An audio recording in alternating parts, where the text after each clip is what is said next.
D'ores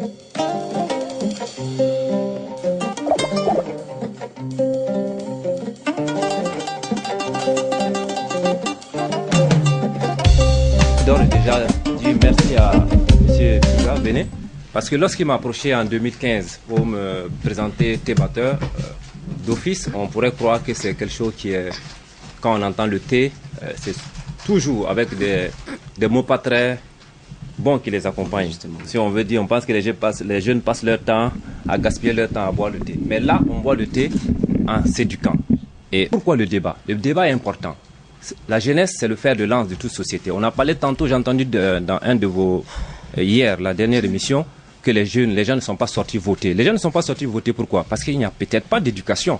Ou il y a peut-être, ils pensent que tout est déjà faussé. Vous, en participant à des débats pareils, qui est un peu politiques, mais aussi qui sont sociaux, vous contribuez à éveiller d'autres jeunes, à les attirer vers la politique. Parce que tout est politique, qu'on le veuille ou non, tout est politique. Ce sont eux qui décident. Voilà, on va... Voilà. On sent que vraiment c'est du thé. Alors tous ceux qui nous écoutent, buvez du thé, paraît que c'est bon pour la santé, sans publicité.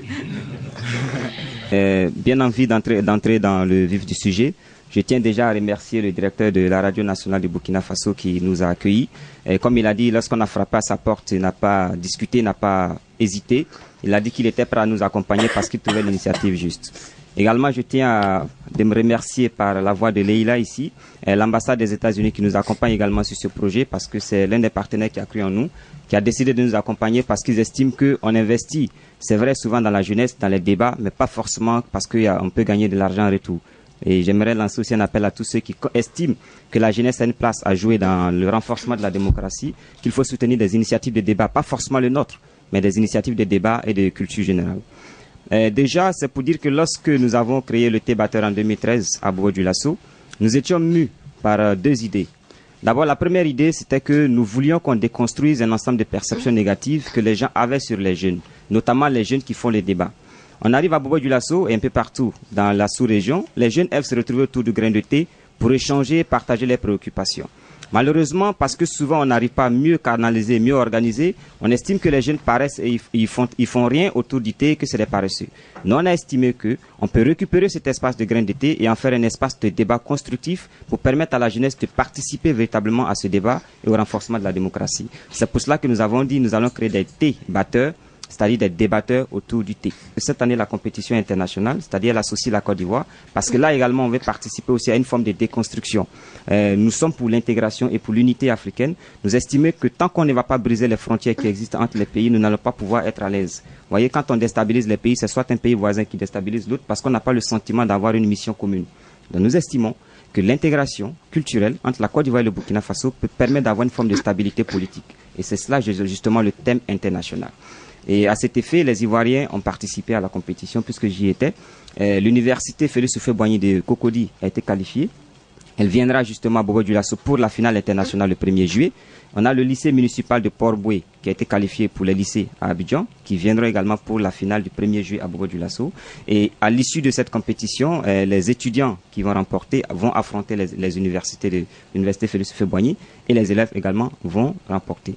Il faut dire que, pour finir mon propos, c'est que depuis 2013, nous avons constaté des effets. Et c'est ça qui est important. On sent qu'il y a un impact, qu'il y a un changement qui s'opère au niveau des candidats. Et ça, déjà, c'est pour dire à nos candidats de Bobo qui passent le bac. Depuis la première édition, tous les candidats qui ont participé au concours et qui étaient en classe d'examen ont tous eu le bac. Donc, ça veut dire que cette année, nos frères de Bobo-Dioulasso, soyez rassurés, vous aurez le bac parce que c'est le Thébateur.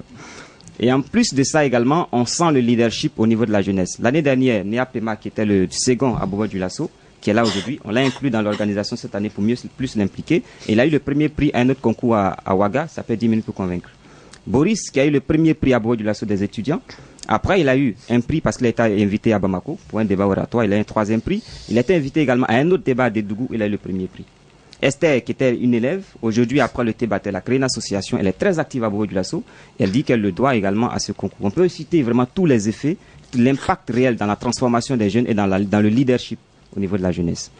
Un autre aspect, quand vous constatez les candidats, c'est mixte. On a des filles et des garçons. Parce qu'on estime également qu'il faut qu'on implique les femmes dans ce débat-là. Il faut qu'il y ait un leadership féminin qui se développe. Nous faisons la parité systématique dans les équipes, une fille et un garçon, et c'est obligatoire. Donc c'est juste pour résumer mon propos, pour vous dire que nous tenons à remercier tout le monde, tous ceux qui nous accompagnent, tous ceux qui croient en ce que nous faisons. Et nous disons que c'est parce que nous avons foi en ce que c'est par la jeunesse qu'on peut transformer notre société, que le débat il existe et que le débatteur existe. Et tant qu'il y aura des gens, comme le disait Roger Fulgence-Cassi, qui croient justement à la démocratie et que la jeunesse peut participer au renforcement de la démocratie par le débat ouvert et libre, je pense que le débatteur vivra. Je vous remercie. Il faut bien servir Piga Yamyogo parce qu'il a beaucoup parlé. Il a bien parlé, beaucoup parlé. Donc l'ambassade des États-Unis est très heureux de soutenir cette initiative et M. Souleymane Yamyogo, avec qui nous avons travaillé de par le passé. Donc nous soutenons l'éducation et la jeunesse, qui est une de nos missions. Et je veux remarquer aussi le niveau qui ne fait que s'accroître et nous félicitons aussi la parité, qui est très importante pour nous. Merci et que le meilleur gagne. Voilà, merci à vous, madame. Et que le thé soit bien sucré. Nous avons à notre droite le lycée Ouezin Koulibaly de Bobo Dioulasso, un grand lycée, et à notre gauche le lycée Nelson Mandela, qui est aussi un héritier d'un très grand nom, Nelson Mandela et tout. Et donc nous allons rappeler très rapidement le sujet et nous allons engager la défense des positions. Il faut mentionner que les opposants africains, souvent pour marquer leur désapprobation concernant l'organisation des élections, pratiquent la politique de la chaise vide. Cette stratégie consiste à ne pas participer aux élections. Est-ce que cette politique est-elle un signe de progrès démocratique? Et nos candidats de Bobo défendent la thèse selon laquelle ne pas participer aux élections est porteuse de progrès démocratique. Sur ce, nous vous remettons la parole. Je réponds au nom de Ouedraogo Adama, élève en classe de terminale D au lycée Ouezin Koulibaly de Bobo. La politique de la chaise vide pratiquée par les opposants africains pour marquer les désapprobations concernant l'organisation des élections est bel et bien porteuse de progrès démocratique, en ce sens que une élection mal organisée ne peut pas traduire en elle-même la volonté réelle du peuple. Étant donné que nous sommes dans un état démocratique où le peuple est souverain, une élection mal organisée apparaît en ce sens comme une usurpation pure et simple de la souveraineté du peuple. Par conséquent, la pratique de la politique de la chaise vide par les opposants africains n'est rien d'autre qu'une réclamation de cette souveraineté perdue, afin d'aboutir à une élection transparente, lucide, qui pourrait traduire la volonté réelle du peuple. Un opposant politique n'a qu'un seul objectif, c'est de remporter le pouvoir. Mais voir quelqu'un qui rêve de remporter le pouvoir boycotter une élection, c'est qu'il a une raison certaine. C'est comme quelqu'un qui meurt de faim et qui refuse cependant de manger. Voilà. Ce qui voudrait dire que c'est l'intention qui est visée ici. Boycotter une élection, c'est pour inciter une conscientisation de la masse populaire à vouloir, ou plutôt à inciter le peuple à prendre la rue, puisque nous savons bel et bien qu'une insurrection populaire est un acte purement démocratique, puisque c'est le peuple lui-même qui rentre dans la rue. Ou bien de déplacer le champ de bataille qui est l'urne, qui est miné par une hypocrisie politique, une arnaque politique, vers un coin plus sûr qui est le peuple. Pour terminer, il faudrait que nous signalons quelque chose. Il faudrait que nous signalons quelque chose que je juge vraiment nécessaire. La politique de la chaise vide, en usage en Afrique, on peut dire qu'elle a été mal comprise ou du moins mal appliquée, en ce sens que il ne s'agit pas seulement de boycotter une élection pour boycotter. Plutôt, on boycotte une élection pour chercher d'autres solutions plus adéquates au problème. Sur ce, je vous remercie. Je m'appelle Traoré Nadia, en classe de première D, au lycée Nelson Mandela. Et nous soutenons fermement l'antithèse. La politique de la chaise vide n'est en aucun cas porteur de progrès démocratique. En écoutant ce que vous avez dit, si nous comprenons bien, vous voulez mentionner en fait la fraude lors des élections. Vous devez être en mesure de savoir que toute œuvre humaine est entachée, toute dynamique humaine a des insuffisances, et cela y va de notre nature d'être humain. La fraude n'est qu'une difficulté rencontrée au cours des élections. Et cela est lié à la non-partition des politiciens d'éduquer et de sensibiliser la population. Prenons l'exemple d'un citoyen qui a conscience de l'importance de savoir celui-ci ne se laissera jamais corrompre. Si la politique de la chaise vide menait à quelque chose, d'accord, mais celle-ci ne mène justement à rien. Pire encore, elle renforce la colonialité de nos dirigeants. Prenons l'exemple en 2005 au Burkina Faso, où des partis tels que le PCRV appelaient à boycotter les élections. Cela n'a pas empêché Blaise Compaoré d'être élu président. Le citoyen doit savoir que participer aux élections amène un changement, une nouvelle idéologie, de nouvelles élections. Les opposants gagneraient plus à proposer des programmes et à faire des offres politiques plus alléchantes et plus cohérentes à la population que de pratiquer la politique de la chaise vide. Sur ce, je vous remercie. J'aimerais, avant de tout dire, adresser mes salutations les plus profondes aux chers membres du jury, aux honorables personnes présentes sur ce plateau et à toutes celles qui nous écoutent au travers de la radio nationale. Je me nomme Ouedraogo Aimé Solène, en classe de terminale C au lycée Ouezin Koulibaly de Bobo Dioulasso. Je viens pour appuyer les idées déjà émises par mon collègue concernant la chaise et la politique de la chaise vide. Je soutiens donc l'idée selon laquelle la politique de la chaise vide est porteuse de progrès démocratique. De prime abord, il faut préciser quelque chose. La question de la politique de la chaise vide n'a pas été bien perçue par tout le monde. Certains se disent que lorsque les opposants politiques pratiquent, adoptent la stratégie de la chaise vide, ils donnent encore plus l'opportunité aux partis organisateurs de remporter les élections.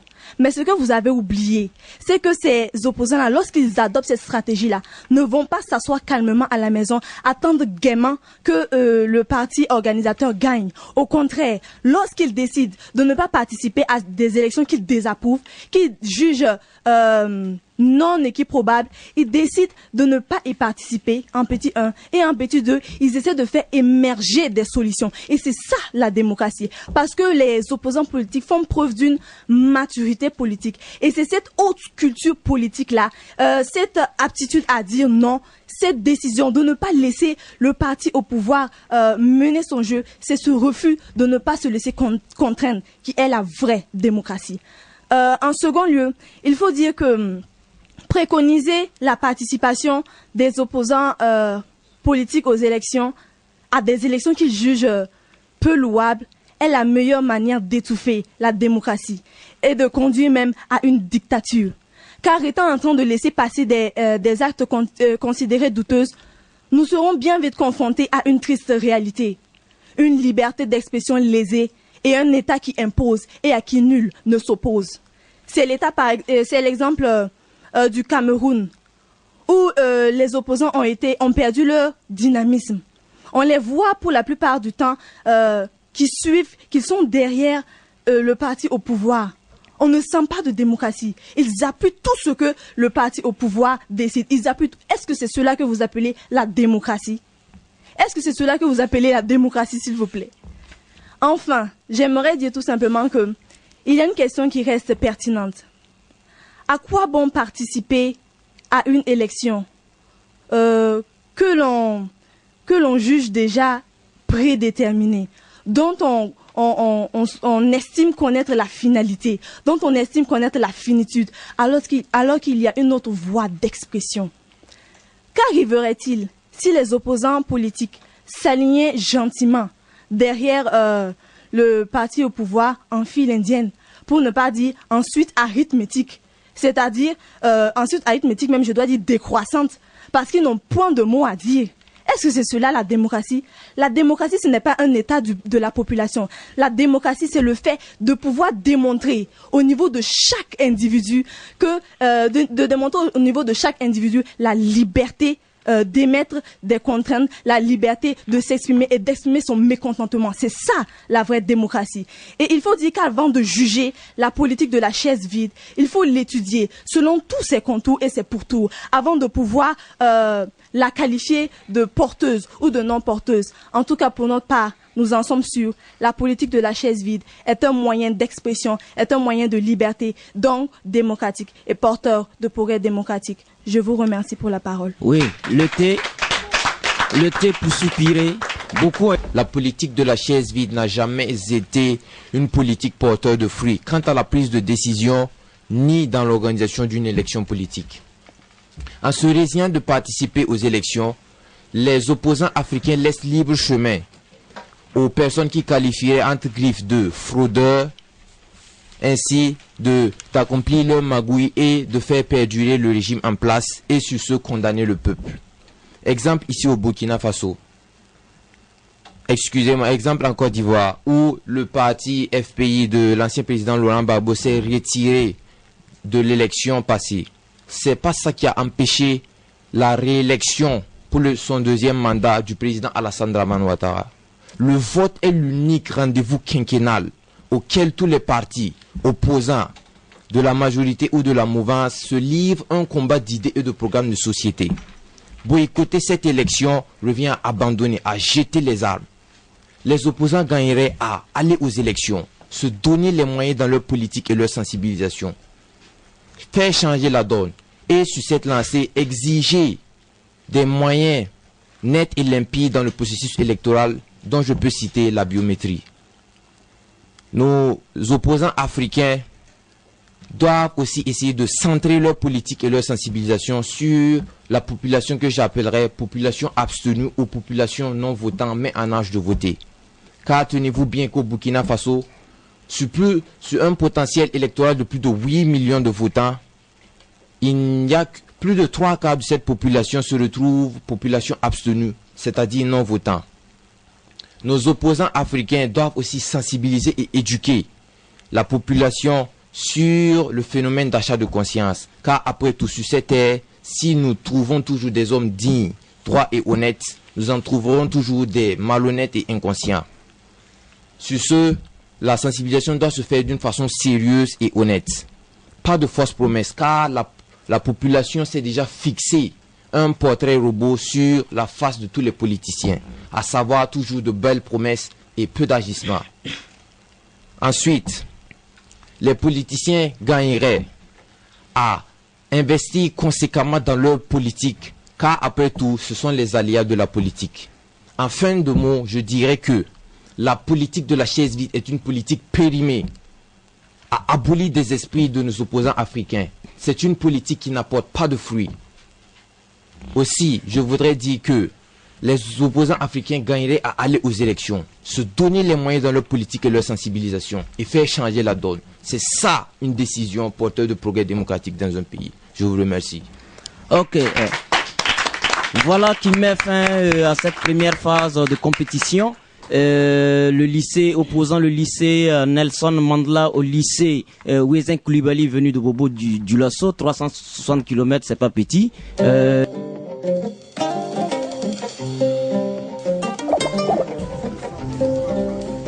Ok, l'université Ouaga 2 et l'université Polytechnique de Bobo du Lasso, Ouaga 2 composé de Sougué Rita et de Cyprien Sawadogo. Et à l'université Polytechnique de Bobo, nous avons Bamouni Valérie qui est l'atout et le compétent c'est Jonathan Ouedraogo.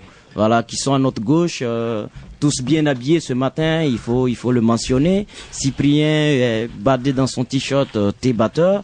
Et c'est sûr que ça va cailler. Et donc, nous allons rappeler très rapidement le thème, le contexte du thème. Et donc, depuis quelques mois, nous constatons sur l'étendue du territoire national la prolifération de mouvements d'autodéfense appelés Kolguego. Ces mouvements d'autodéfense justifient leur action par l'incapacité des autorités à assurer leur sécurité. Ces mouvements sont applaudis par certains et rejetés par d'autres. Ce qui nous amène à ce questionnement. L'autodéfense est-elle justifiable dans un état de droit? Et bien évidemment, nos amis de Ouaga ont choisi la position selon laquelle, dans un état de droit, il doit y avoir des mouvements d'autodéfense. Et nous allons commencer avec l'atout. Et vous avez 3 minutes pour défendre votre thèse. Oui, vous pouvez commencer. 3 minutes. Chers membres du jury, chers invités, chers auditeurs, bonjour. Nous sommes là ce matin pour nous entretenir avec vous sur un sujet qui a fait couler et continue de faire couler beaucoup d'encre, de sueur et de salive. Il s'agit des groupes d'autodéfense dénommés Kogluego. L'autodéfense est-elle justifiable dans un état de droit démocratique? Telle est la problématique du jour. Mais avant tout propos de fond, une clarification conceptuelle s'impose. D'abord, nous entendons par autodéfense le fait qu'un individu soit capable de se défendre face à une agression. Ensuite, l'état de droit est l'état dans lequel les actes et les actions posées doivent être conformes avec les règles étatiques préétablies. Enfin, les Kogluego, signifiant littéralement protéger la nature, est un regroupement de citoyens de bonne foi qui consciencieusement œuvrent pour la protection des biens et des personnes face à l'insécurité chronique dans laquelle vivent les populations. Toute œuvre humaine n'étant pas parfaite, l'action de ces Kogluego connaît des imperfections.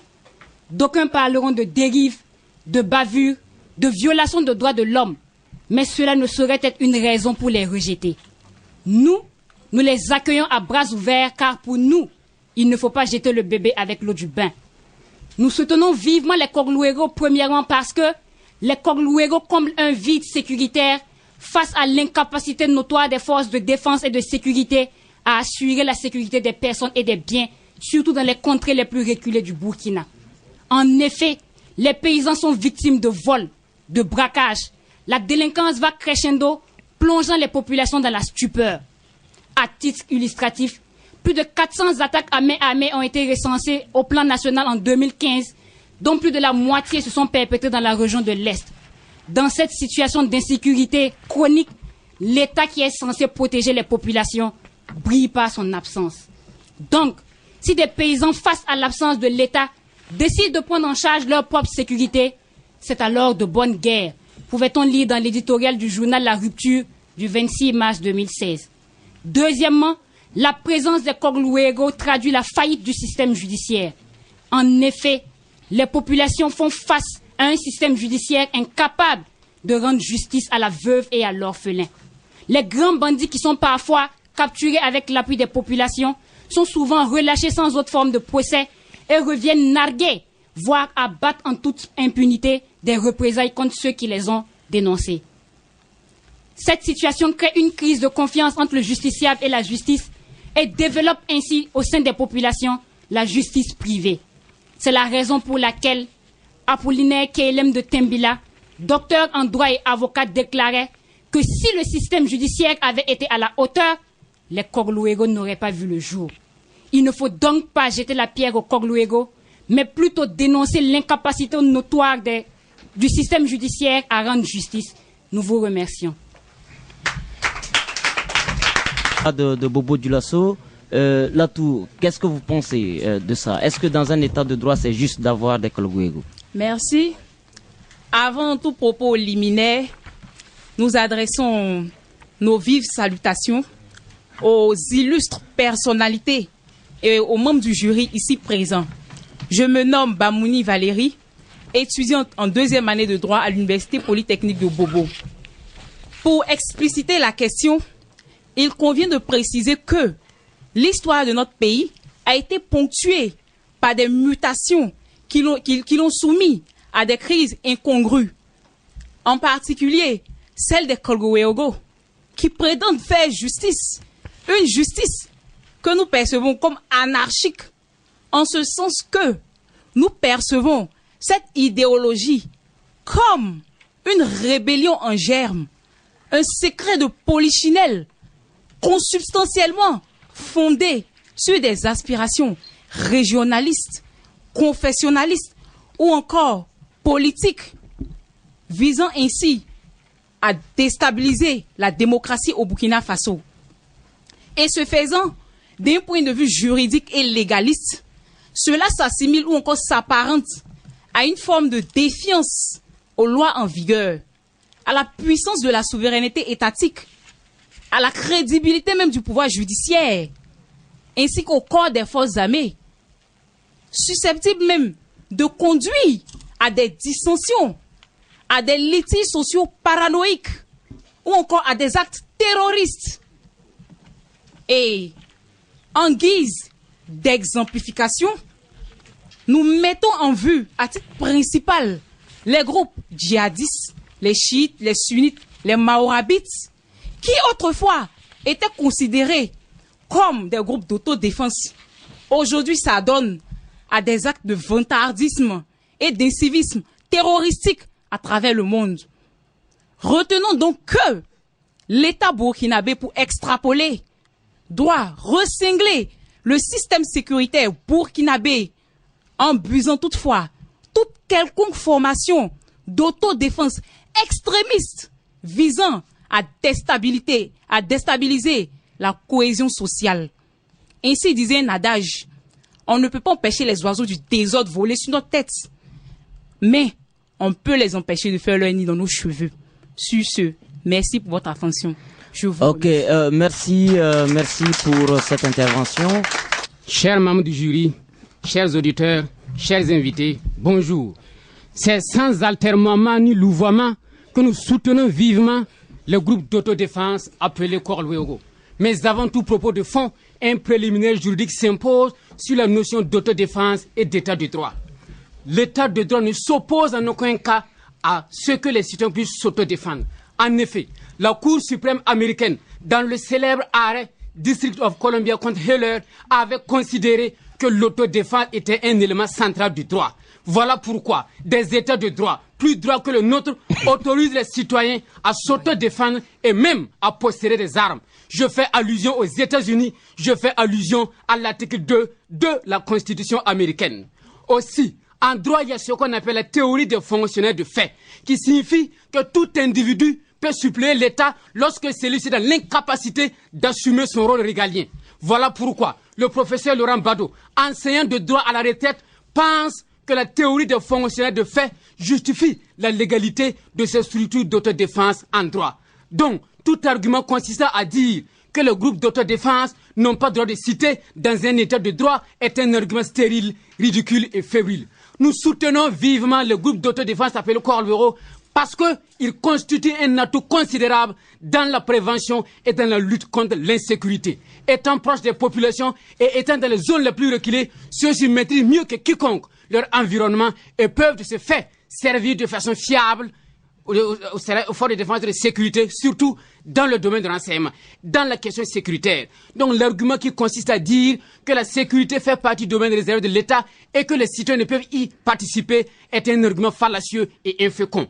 Nous soutenons vivement ces groupes d'autodéfense parce que, par leur action, ils ont réussi à réduire considérablement l'insécurité dans les localités où ils sont implantés. Ce constat est confirmé par la coordination des comités de défense des acquis de l'insurrection populaire qui, dans une déclaration, disait ceci. Dans des zones comme le Ziro, la Sicile, ces groupes d'autodéfense, en 5 mois d'existence, ont considérablement réduit les vols, les braquages à main armée, chose que l'État n'a pas pu faire depuis plus de 30 ans. Si aujourd'hui le Korlwego ont de la popularité, c'est parce qu'ils soulagent donc les citoyens. Voilà pourquoi l'argument qui consiste à dire que les Korlwego pourront devenir comme des djihadistes et des chiites ne tient pas. Parce qu'en réalité, si les Korlwego ne soulagent pas les populations, ils seront désormais que l'homme d'eux-mêmes. Nous soutenons vivement le Korlwego parce que la naissance de Korlwego est l'expression de la légitime défense populaire face à l'absence permanente de l'État et face à l'insécurité permanente dans laquelle se trouvent les populations. Ceux-ci n'ont d'autre choix que de s'autodéfendre. Dans le journal La Rupture numéro 16, un commerçant rapportait qu'à Fada, il arrivait que des grands bandits laissent des notes dans les champs des grands agriculteurs pour les féliciter de la récolte et les prévenir qu'ils ne seront pas les seuls à en bénéficier. Aussi, même ceux qui vendaient le troupeau étaient obligés après de dormir dans des arbres parce qu'ils seront attaqués. Dans cette situation d'insécurité pernicieuse et insidieuse, refuser que les populations s'organisent au motif que nous sommes dans un état de droit n'est ni plus ni moins qu'une remise en cause du droit à la vie, du droit à la propriété, du droit à la sécurité, du droit à la défense de ces millions de populations contraintes de ne pouvoir compter que sur eux-mêmes.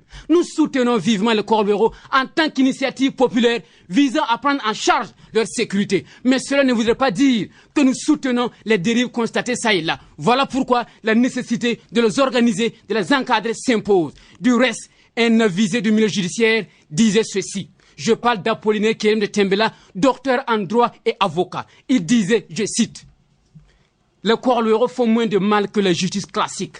Seulement, l'action des corps louéraux est apparente et visible alors que les dégâts du système judiciaire sont insidieux et pernicieux.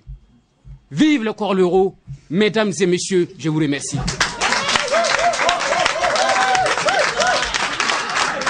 Je vous avais prédit. C'est pour nous ce matin un honneur d'avoir à apporter notre opinion sur la question des corps louéraux. Mais avant tout propos, il convient de faire certaines précisions de manière franche et décisive.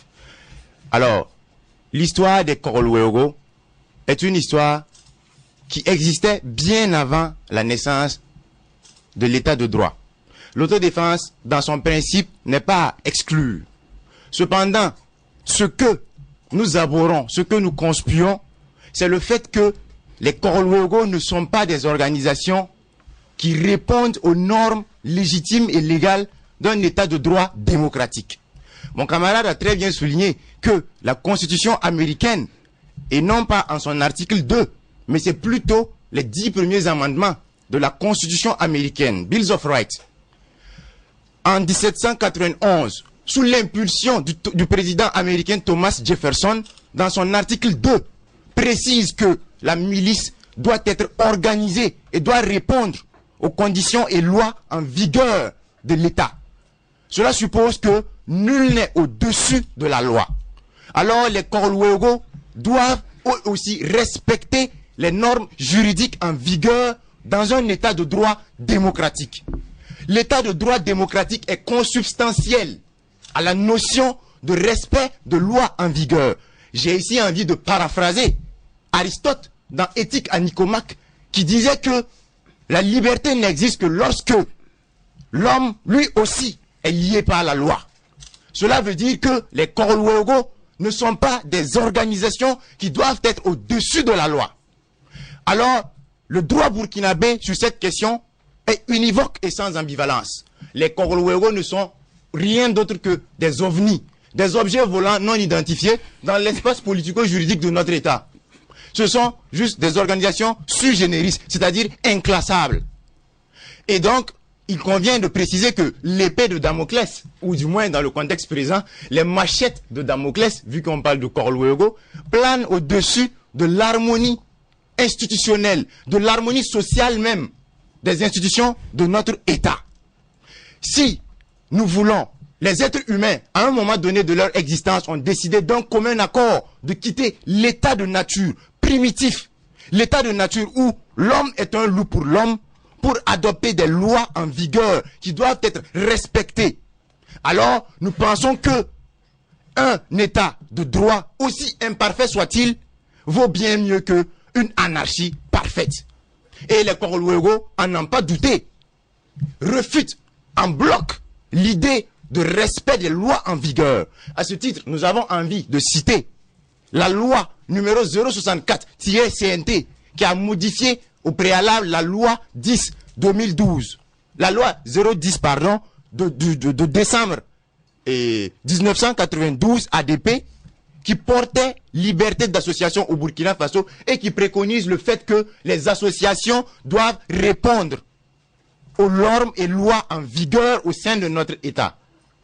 Ensuite, pour parachever notre charpente argumentaire, nous aimerions ajouter le fait que la citation latine qui dit que abyssus abyssum invocat, les abysses appellent les abysses.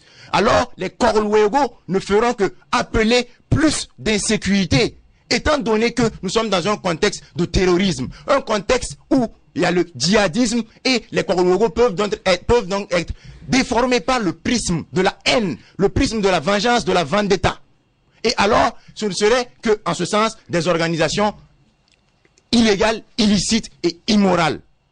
Nous pouvons à ce fait citer les anti-Balaka en Centrafrique qui ont causé la 3e guerre civile centrafricaine. Il faut donc avoir que en tête, non pas une image figée, présente de nos besoins et égoïstes et présents, mais il faut plutôt avoir une image futuriste et visionnaire. Quel genre de Burkina Faso voulons-nous léguer aux générations à venir? Serait-ce un Burkina Faso fragilisé?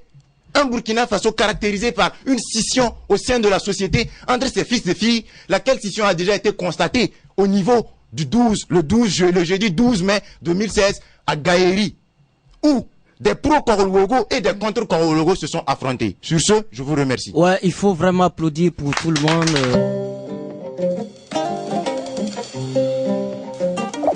On va aller très vite. Les notes sont celles-ci.